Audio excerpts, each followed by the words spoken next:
మొన్న ఒకసారి విజయవాడ నున్న రోడ్లో ఉన్న డీమార్ట్కి షాపింగ్ కోసం అయితే వెళ్ళాం. ఫస్ట్ టైం చూస్తున్నానండి ఒక డీమార్ట్ స్టోర్ అనేది ఇంత ఖాళీగా ఉండడం. ఎంత ఖాళీగా ఉందంటే మాలాంటి పేరెంట్స్ వాళ్ళ పిల్లల్ని కార్ట్లో కూర్చోబెట్టుకుని ఫ్రీగా స్వేచ్ఛగా తిప్పుతున్నారు. ఇంక వాళ్ళందరినీ చూసి మనం ఆగుతామా? మా వాడిని కూడా కార్ట్లో కూర్చోబెట్టేశాం.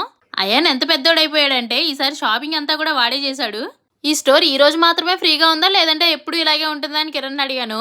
సిటీకి దూరంగా సింగినగర్కి దగ్గరగా ఉండడం వల్ల మ్యాక్సిమం అక్కడ వాళ్ళే ఎక్కువ వస్తూ ఉంటారు, అందుకే ఎప్పుడు ఇది ఫ్రీగానే ఉంటుంది అని చెప్పాడు. అబ్బా, ఇలా ఉంటే ఎంత బాగుంటుందో కదా, ఒకరినొకరు గుద్దేసుకోకుండా ప్రశాంతంగా షాపింగ్ చేసుకోవచ్చు. మళ్ళీ సిటీలో ఉన్న డీమార్ట్ అయితే ఇసుకేస్తే రాలనంత జనం ఉంటారు నిత్యం. అలా టాయ్స్ సెక్షన్కి వచ్చి నేను అయ్యాను కొన్ని బొమ్మలతో అయితే అలా అలా ఆడేసుకున్నాం. ఇంట్లోకి కావాల్సిన సామాన్లు అలాగే వాడికి కావాల్సిన సామాన్లు కూడా కార్ట్లో వేసేశాడు. ఏంటో ఈ పిల్లల బొమ్మలు చూస్తే నేనైతే ఆడుకోకుండా అస్సలు ఆగలేనండి.